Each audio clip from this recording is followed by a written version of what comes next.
Yeah, it turns out scoring runs is actually an important part of winning in baseball. My name's Ryan Bershinger. She's Monse Bolaños. He's Bo Benson. This is the Sick Podcast, The Dodgers Zone. Let's get into it. Turn up your volume.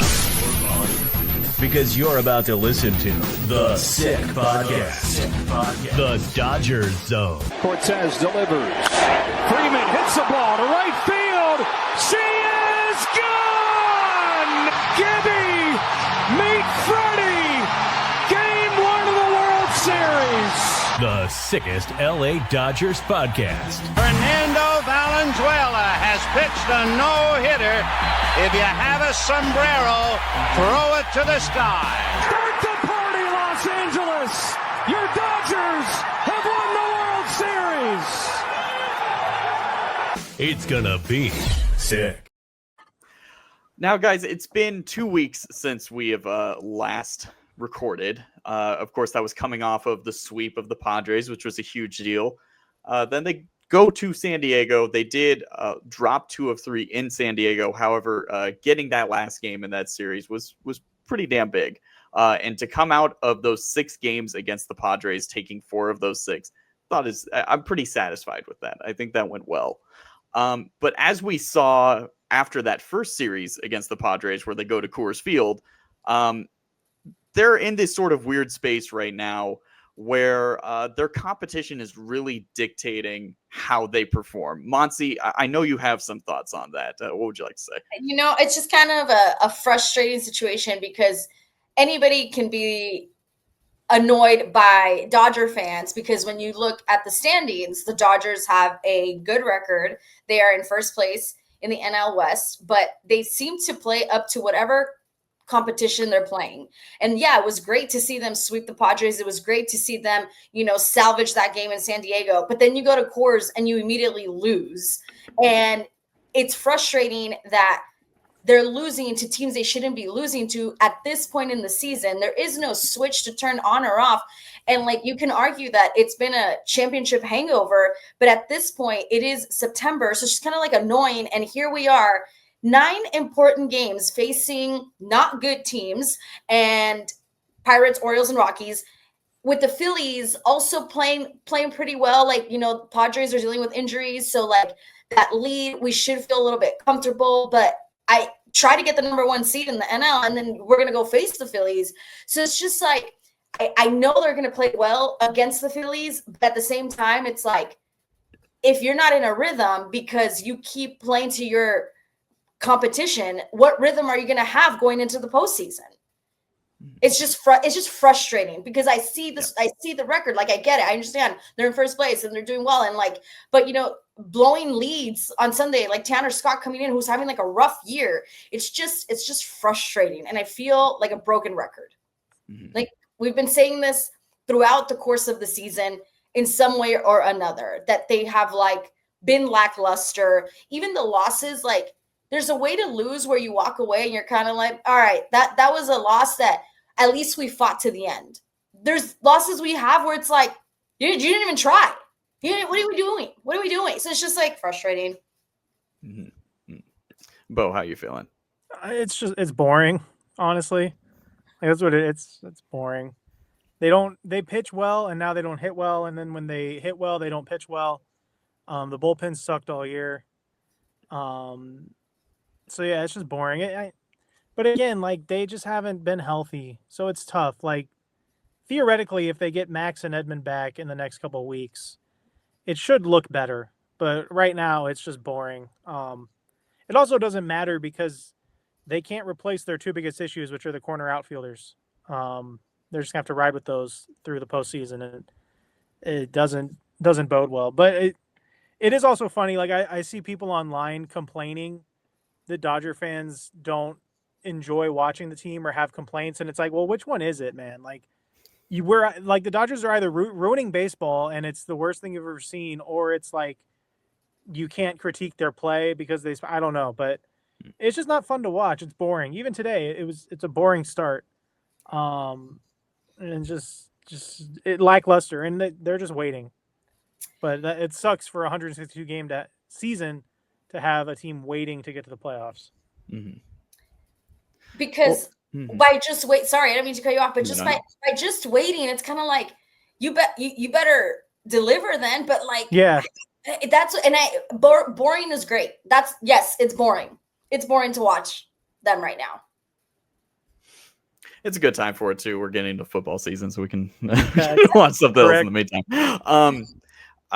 Well, let's talk about something you mentioned, Bo, and that's I think the two biggest issues is the guys who are playing left field and right field.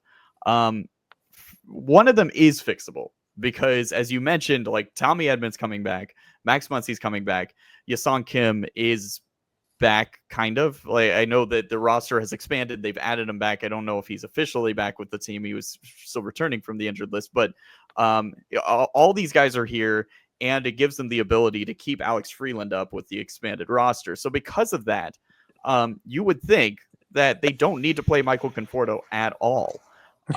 You can put Tommy Edman in center field, have Pages play left, even though Pages has been one of the best defensive center fielders in the league this season. You could put Tommy Edman in left. Why not? Because bless you, because you can have Kim play second base. Muncy will go back to third full time. You put Kim at second. You can still give Freeland reps in the infield. So because of that, we don't really need to play Michael Conforto anymore. It's wild that it is September and he is still here. I don't.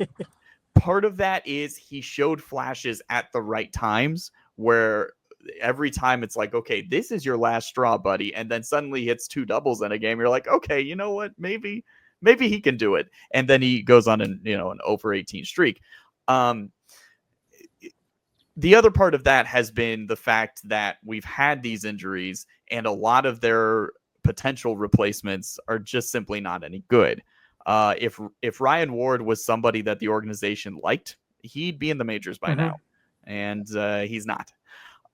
Alex Call, despite hitting one 845 feet in Coors Field, that made his grand total of 846 feet in terms of balls that he has hit for the Dodgers. So outside of that moment, he's really not done much, and that's been rather unfortunate. And it's kind of added to the fact that the trade deadline as a whole was incredibly underwhelming.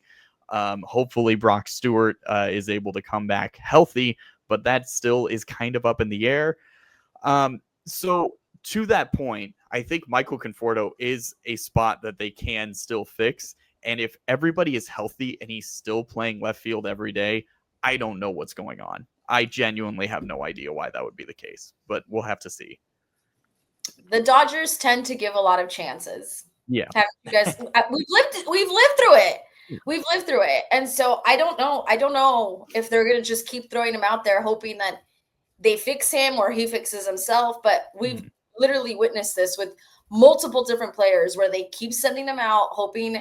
And I agree with you, Ryan. He has shown flashes in moments, and that's like where you were kind of like, oh, maybe, and especially around when it mattered the most, right before it going into the All-Star break and all that, the trade deadline. But I just don't see why they haven't tried something new now. Like It seems like everything is waiting. It seems like they're literally just waiting for everything. Mm-hmm. And unfortunately, now there's nothing they can do because now we've passed the point where guys can be added to the organization and be a part of the playoff roster. The one thing they did do is they brought back old friend Andrew Haney, which is fun. And he's on a minor league deal, so it's really like no skin off anyone's back. If he needs to come up and eat some innings in September, it'd be great for the Dodgers to be in a position where they can have somebody just eat innings in September. I don't think they're really in that position right now, which typically they have been in previous Septembers. They're just not in that position right now. Haney's had a pretty rough season, but this pitching staff, this training staff knows him well. He has swing and miss stuff.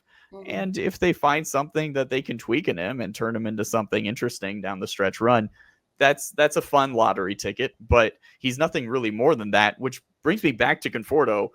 The Dodgers, as you said, Monse, have constantly given guys tons and tons of chances. Conforto is one of the guys who they don't typically give this many chances to. He's just a 1-year veteran. Like this isn't a franchise face like Chris Taylor. This isn't everybody's favorite backup catcher, Austin Barnes.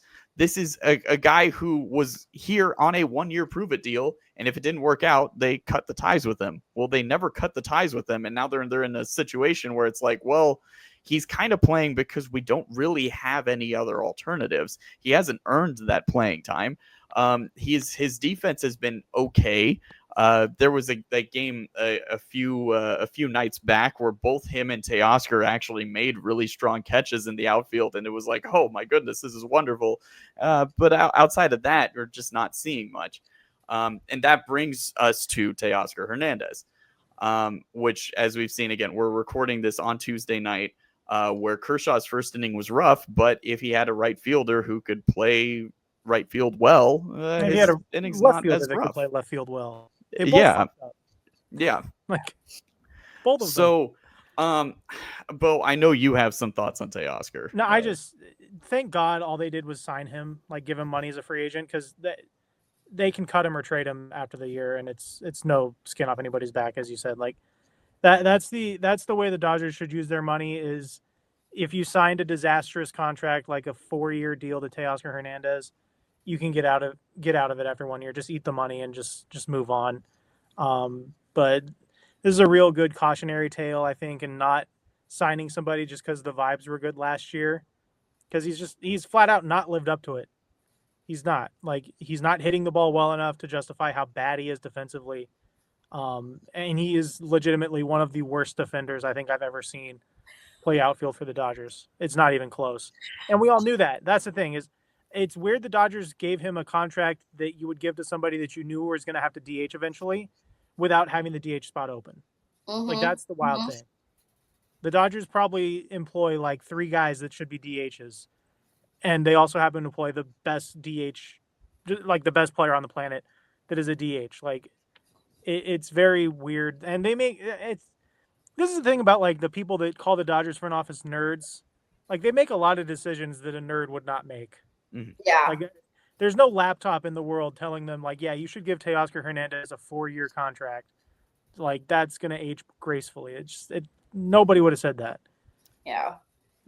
The Dodgers re-signed Teoscar because the fans wanted him back. Like, yeah. That's 100% what happened. Remember, it took a long time for them to sign him. Like, he was very late. Was that like February or so? Like, he was one of the last outfielders to sign.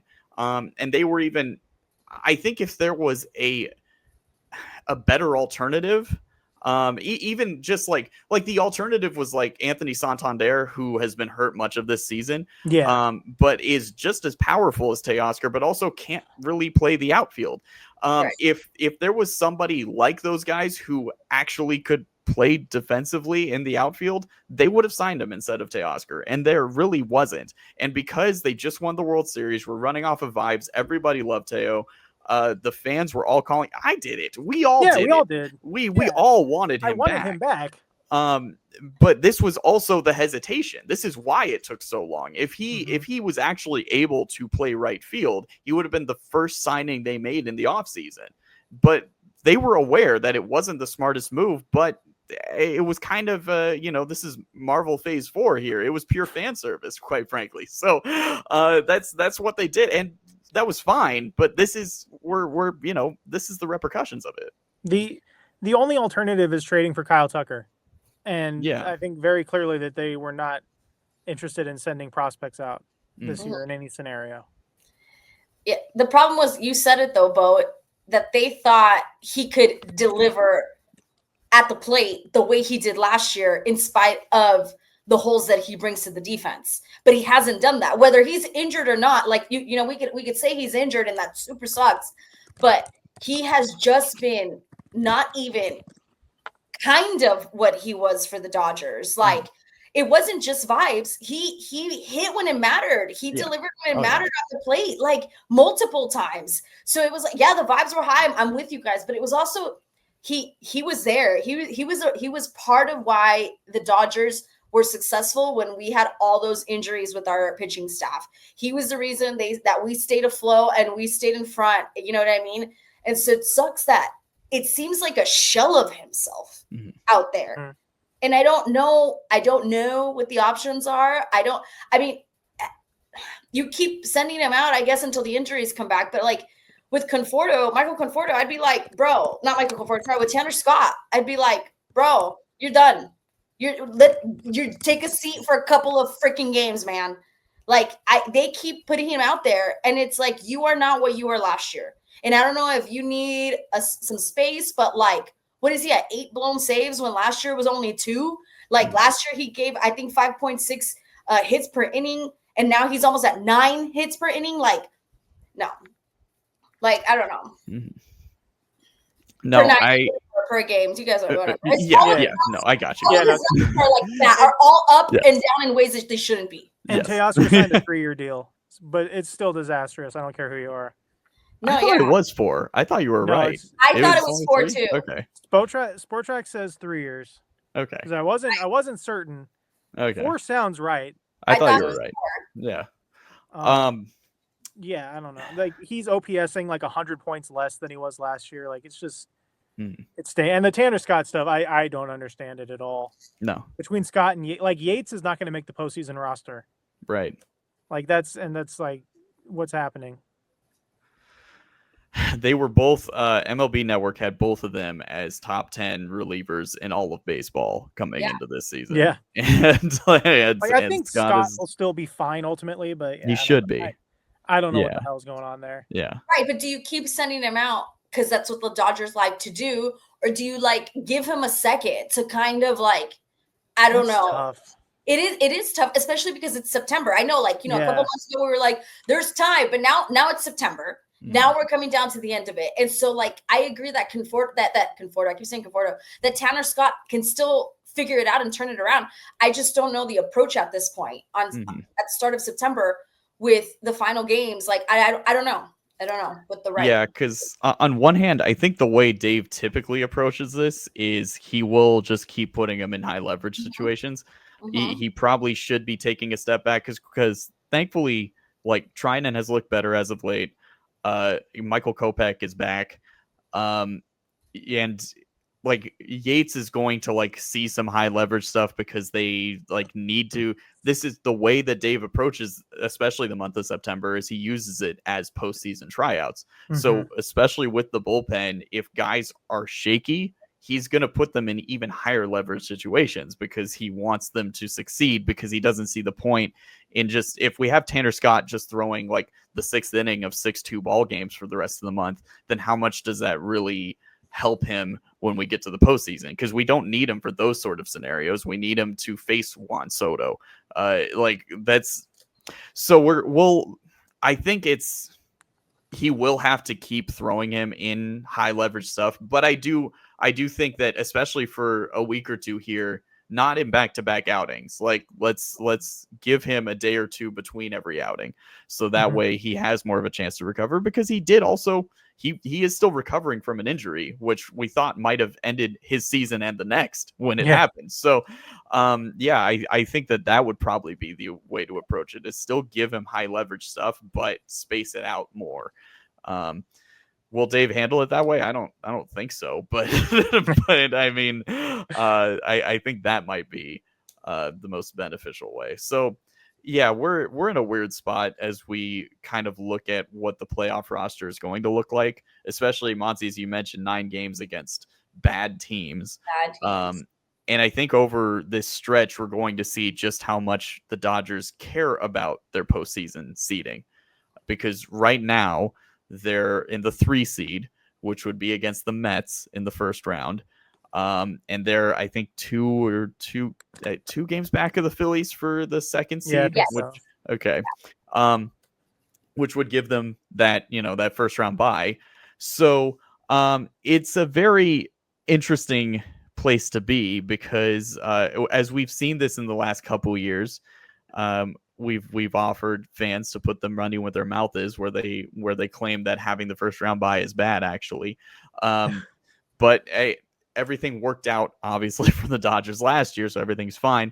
I think ultimately they don't care where they're at. I think they're going to say that they do, but they really don't. And they have the talent to not. I think they should be able to the way the Dodgers are going to perform in the postseason, it's all dependent on if their talent shows up, which is, how it always is. Like it feels stupid to say that, but that's quite frankly, that's just how, that's all it is. They have the talent to win the World Series. It just depends on how they perform. That's such a lame thing to say, but there's no other way to put it. That's been the case, for our entire adult lives. Yeah. Yeah. I wish we had more interesting things to say on that, but that's really all. It's just got to keep it simple, stupid. Like that's really all it is. Yeah. I think that's going to be this show until the playoffs start. Honestly, like that's all we can really talk about. Mm-hmm. Thankfully, I think the starting pitching has been very strong. Yoshinobu Yamamoto pitched excellently the other day. Got a little bit of run support, and that was awesome. But he's not allowed to get wins, so Tanner Scott had to come in and blow that. But the good thing about that is Will Smith came up with a pinch hit, walk-off home run, and Will has had a rough stretch at the plate for a few weeks there, and it seems that home run has gotten him going a bit. He's somebody that absolutely needs to get going for the postseason. So that's great to see. We are in a weird situation where we look at the pitching staff for the postseason, and assuming that Glasnow, Snell, and Yamamoto are all fully healthy, that is as formidable of a 1-2-3 punch that you'll find in the postseason, especially with the Phillies losing Zach Wheeler. The Padres are taking a lot of hits to their bullpen. That staff can go up against anybody. It puts us in a weird spot where what a game 4 would look like, because either if it's a 5-game series, you might just want to run Snell on short rest in game 4 and Glasnow or Yamamoto in game 5. But if there's a 4th starter, should it be Clayton Kershaw? At this point, I know he had a rough inning today, Tuesday, against the Pirates. At this point, I don't see how you don't give him the chance. Yeah. I agree. Like at this, based on what he has, how his season has gotten better, you know what I mean? Like the trajectory was consistent. Every time he got a little bit better. I don't see why you don't give him the opportunity to start that 4th game. Yeah. He's pitched incredibly well. He for really the last month 2 plus. Emmett Sheehan has looked excellent, and that's the only other thing that would give me pause is like, okay, maybe you throw out Sheehan. I think Sheehan should be on the postseason roster regardless of what his role is. I think he has pitched so well that it would feel weird to not include him. I've seen people kind of look at things and say like, oh, Sheehan's not even going to make the postseason roster because he's probably just a reliever there. But it feels weird to talk about this Dodger bullpen the way that we have, and then think of all the pitchers that they could have in the postseason roster and be like, well, there's not room for those guys. So you would think like somebody like a Sheehan who has pitched so well would lock in a spot. So I think it would depend on, I also would consider the opponent in terms of, and if it's ideally, if it's at home, I'd rather have Kershaw pitching at home. Even though he's been great in both. You can go either way. But if it's a more right-handed heavy lineup, maybe you opt for Sheehan there. Looking at like the Mets, for example, they have a lot on either side, so I think you can go either way. Yeah, it's an interesting thought because it's a good problem to have that Clayton Kershaw has pitched so well that he's worked himself into the postseason roster, into the postseason rotation with as much talent that this rotation has. It's a testament to how well Kershaw has done this year. So really wonderful to see. Yeah. Do you guys have any specific thoughts on anything else? Because I have something about Ohtani I'd like to talk about, but if there's it's more close. No thoughts, head empty. Good. You know, I swear they need to go 7-2 in this 9-game homestand. Yeah. They need to go 7-2. No, I think right. it would be a huge help. Yeah, because then you figure one sweep and 2 of 3 in the other two. That's not unreasonable to ask. With the level of competition that they're playing. Yeah. Yeah, the issue is that they play down to them. Yes. Every single time. Yeah. Shout out to Mookie Betts, who not only has his offense gotten back on track, Yep. looks like a damn good shortstop. Yes, he does. Like he has actually been making plays that are incredibly impressive. And that's also wonderful to see. I know we've been, very hard on Mookie in terms of transitioning from the outfield to the infield just because of what it meant to the team as a whole. But it was never a question of whether or not he could actually man the position.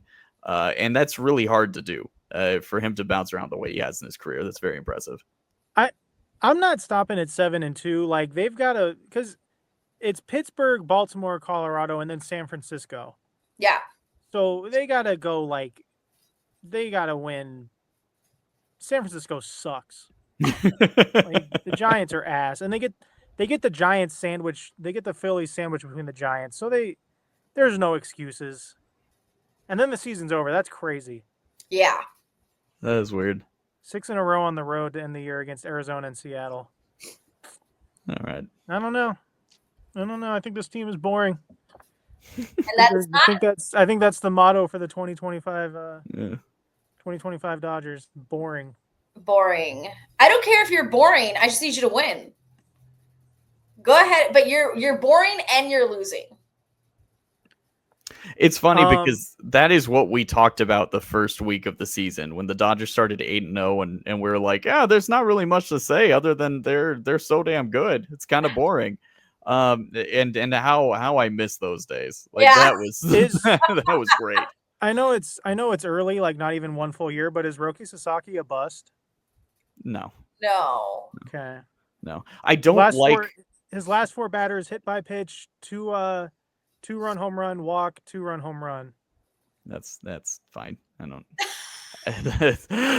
What kind of surgery do we think he needs in the offseason? Stop. It's just going to be a cleanup. Yeah. The one thing that does concern me is the fact that like legit prospect writers have been dropping him in their rankings pretty far, like substantially far. But I mean, it's from like 1 to like the 40s. Which is a large drop, but also a pitcher that's in the top 40 in the top 100 prospects should still be a starter in the majors. So, I mean, it's not good. It's I think this season has gone as poorly as it could for him. But this was all he came over a year early as it was. I just think he needs surgery and he's doing everything he can to avoid it. And I'd rather they just have him get the surgery now. Yeah. It's the shitty thing about them having Oklahoma City as their AAA affiliate. Yeah. Where like you can't Roki probably should have just been in the minors all year this year, purely developing.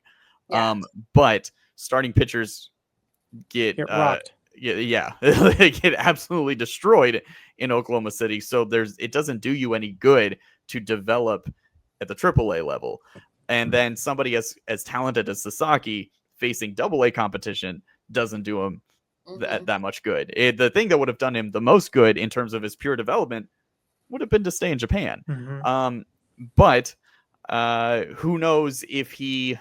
I mean, the Dodgers would have, of course, made a gigantic run at him, regardless of when he posted or when he left, rather. But he was ready to make the jump now, and I can't blame him because it secured his future in Major League Baseball. Because if he had this season in Japan, where it was this for him, then suddenly his upcoming offseason probably looks a little different. But then again, he also did leave a year early, which limited how much he would make. So he probably still would have made more money than he would have made anyway, than he did make anyway. Yeah, it's unfortunate that his as I said, this season has gone as poorly as it can for him. I don't get why we don't have like the San Fernando Valley Dodgers. Yeah. Like, why is the AAA team in Oklahoma City? Yeah, No sense. we've talked about this, and Yeah. like it blows my. I saw an article today that a minor league team is coming to Long Beach, and There you go. If that could be a Dodger AAA affiliate, that's perfect. Mhm. A Dodger any level affiliate anywhere in Southern California would do incredibly strong numbers attendance wise. I don't know why you wouldn't do that. It's also super beneficial for those guys to actually play in their climate for the entire season. Like Well, they have the Quakes. yes, yeah, and The Quakes could also just be the AAA team. yeah, Like, I just don't get why you wouldn't have your level that's closest to the majors, where the players are playing in conditions that are closest to what they'll actually play in. yeah. In the majors, it makes no sense to me. Absolutely. Well, the 7-2 is not looking great. Stop. What happened? Well, it's 7-4 right now, Pittsburgh. All right. Well, yeah. Everyone's watching this live, so I'm sure that Ryan said, "All right." That's it's a little live update for the audience. Yeah. So, what did happen on Tuesday night is Shohei Ohtani hit his 100th home run as a member of the Dodgers, which that is was insane. quick. That was quick. So fast. I don't. Nobody. Well, said that was fast, and the ball was fast. It was 120 miles an hour. That's not an exaggeration. That's the actual Statcast data on that home run. It looked like a ground ball on the replay. Like I thought it was like a single. It's like in backyard baseball. One of the power ups is the undergrounder, where like it just goes straight under the ground and then it appears and jumps over the fence. That's kind of what it did, but that's still technically a ground rule double. This was the screaming line drive. This was the lightning bolt bat. Yeah. Anyway, so it has to be the fastest any Dodger has ever been in terms of hitting home runs. 100 home runs as a Dodger. That's got to be the record. I think they said it was. Yes. Okay. Yeah. Like why? It's a almost in less than 2 seasons to hit 100 home runs. Yeah, that's nuts. I don't know if you guys, Beau, I know obviously you produce on Saturday and Sunday mornings, Countdown to Kickoff presented by BetMGM. And a couple weeks ago, you guys had Matthew Boyer on. Matthew Boyer is now in prison for where he those belongs. of you who are wondering. And that's it. That's our show. So Matthew Boyer, for those who that name doesn't ring a bell, he was the bookmaker for Ippei Mizuhara, and he is now in prison. But in the weeks leading up to him going to prison, he was doing some rounds in the media.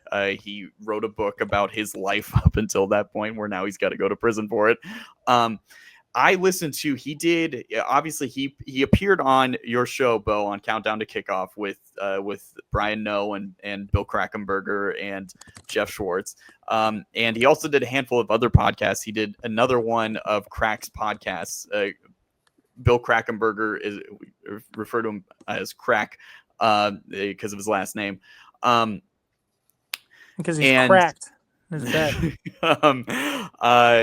He interviewed Matthew for his a long form podcast. This is an hour-plus podcast. Tremendous interview and super interesting stuff.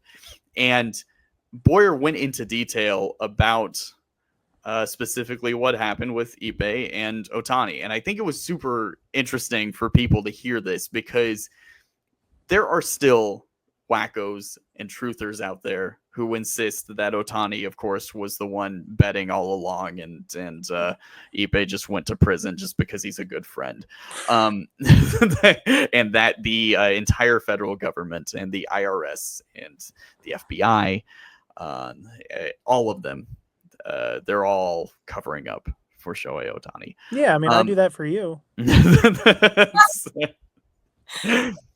As people do. It's totally pretty normal. standard. So he talked about like the process of how eventually first of all, hearing about his life is just fucking wild. Like to get to the point where you're, this bookmaker handling like hundreds of different accounts and with people moving millions of dollars constantly. And he himself was, as he said, he's a degenerate gambler. Like he was insanely rich, insanely wealthy, really good at what he did. But he talked about like when he first met Ipe, which of course this was a detail that was brushed under the rug right away. We talked about it when it happened. He met him through David Fletcher, who, is a Major League Baseball player and was just, I don't know, I guess friends with this bookmaker. Just hanging out with the bookie. Everybody does it. Yeah, just play card games with him. And nobody really pointed any fingers at him, despite being a, professional baseball player who had a close relationship with this bookmaker. Everybody looked at Ipe and everything. And how he started taking bets from Ipe that were just kind of like in the tens of thousands. And then he knew that he was Ohtani's bookmaker because he was friends with a lot of people on the Angels and he was with Ipe for a while. And those bets got into the hundreds of thousands, and he was fine taking these because he knew his proximity to Ohtani. He understood that he probably has a lot of money because of what he does. Like, this is fine taking all these. The interesting things were Ipe moved. It was like in the 40 million ish in terms of money that he bet with the bookmaker. He still owes the bookmaker $24 million in terms of bets that were made that he still hasn't been able to front the money for. But he would always say like, hey, listen, I'm good for it. It's fine. And he would pay him off. He would pay him millions of dollars at a time. But he started to catch on and realize that his payment schedule, basically, whenever he would say like, I'll get you the money in a couple days, it lined up with whenever Ohtani would get paid by the Angels. So he figured that Ipe was strictly using Ohtani's Angels account to fund his bets and not touching his endorsement money at all. So which would explain why it is that Ohtani didn't ever notice this, because he's probably not paying attention to the money he was getting from the Angels because it was nothing in comparison to the money that he got from his endorsements. Mm-hmm. Of course, like guys like this have multiple people handling their money, and when people are super rich, they create when they find people that they trust. They will give them this information. So like these things can happen, and these things have happened to a lot of people. The most interesting thing was he mentioned too, he couldn't help but wonder himself if Ohtani was the one making these bets himself, because he would see on the account name would say Shohei Ohtani in terms of where the wire transfer is coming from, because as we know, Ipe was posing as Ohtani and using his account to wire money to the bookmaker. But he said that there was one time where Ohtani was pitching, and while he was pitching, he was receiving bets from the Ohtani account. And that is when he realized, okay, yeah, this is not Ohtani doing it. That this truly is Ipe, because as incredible as Ohtani is, he may be able to hit and pitch incredibly well, but he can't pitch and bet at the same time. Yeah, no. Nobody can do that. Not until the next DraftKings app update. So if you're somebody who thinks, well, he could have just done it, on the bench, like, yeah, ask Jameson Williams if you can open up a DraftKings or any sort of app on your phone while you're a professional athlete in any sort of facility that has to do anything with your sport and not have it be flagged. No. So yeah, I thought it was an incredibly interesting interview, and it just kind of puts the nail in the coffin on any sort of lingering theories that anyone out there might still have about Ohtani, because he was the bookmaker who has no reason to lie, who was very candid with everything in terms of the amount of money he won in his life, the amount of money he lost, the different things that he did that he should have been arrested for prior to that in his life, how all of that money that Ipe gave him eventually just went to Resorts World in Las Vegas, and that's how eventually he got flagged for a lot of the things he was doing. He himself is saying, like, this was everything that we know, all the details that we've heard in the public. That's what happened. Like, So Okay, but we all know that's not going to end the. Of course not. No. As Crack put it, people will believe what they want to believe, Yeah. and that's the end of it. Yeah. But he definitely filled in some holes if people had them. Yeah. That definitely answers like some questions. Yes. And to confirm that, yeah, Ohtani reached the 100 miles because the 100 home runs for the Dodgers the fastest because he's awesome. He did it in 294 games, surpassing Cody Bellinger, who did it in 401 games. 401. And Cody Bellinger had surpassed Mike Piazza in doing his record. And now Ohtani is surpassing. That's incredible. So over 100 fewer games. Yeah, 294 games for Ohtani, 401 for Bellinger. Yeah. And that man right there is the reason why the Dodgers have as good of a shot as anyone if they're getting to the postseason in terms of running all the way. It's so good. I guess when we talked about that fourth starter, it didn't mention Ohtani as the fourth starter. Let's really quickly wrap up with that. I think that having Ohtani as a starter in those games, I think would be a ton of fun. And some outings he's been incredibly strong, but some he's still getting back into it. Yeah. He's had a couple outings that weren't as sharp. But his worst outing was in Coors, right? Like, yes, yeah, and that was stupid. I don't really give a fuck. Yeah. So it comes down to really Kershaw or Ohtani for that fourth game, or Emmett Sheehan. And I mean, if you use Ohtani, you might as well bring Sheehan. Yeah. I just wonder if using him not as a reliever per se, but as a bulk inning reliever, whether it be Kershaw for 4 innings and then Ohtani for 3 or 4, if that's maybe the smart way to do it. It's so funny. It still blows my mind whenever we talk about the starting rotation and think about the starting pitchers. I still have to remind myself that Shohei Ohtani is one of them because I forget it all the time, because it's still retraining your brain to realize that the best hitter on your team is also a starting pitcher on your team. Yeah. And so we're still getting used to it. Okay. He's only been doing this for a couple months now for us. So please forgive me. I understand. Yes, I forgot him in that list of starting pitchers 20 minutes ago. I apologize. Listen, I get it. I don't think you forgot him. I think it goes to Kershaw. Yeah. It's just like he's still ramping up. You could tell he hasn't gone as long as Kershaw has gone. And I don't think you forgot him, Ryan. I think it's because you know that it should be Kershaw first. Then if you know what I mean, if it doesn't work out, and when we get to the next round, maybe it is him. But right now, if we started the playoffs tomorrow, it's Kershaw. And I don't think there's really a question. Yeah. I mean, the final say is with Ohtani. Yeah. Honestly, if he says he wants to pitch in the postseason, then they're going to say yes, sir. Right. Yeah. Right. No. All right. Well, thank you for covering for me. So we could wrap this up here. This is the Sick Podcast, the Dodger Zone. My name's Ryan Bershinger. She is Monse Beau. He is Bo Benson.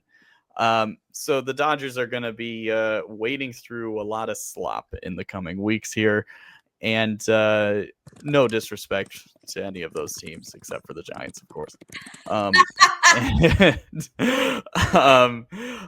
So we'll see how they come out of that. They should come out of it very strong. And if they don't, then we're going back to the panic button.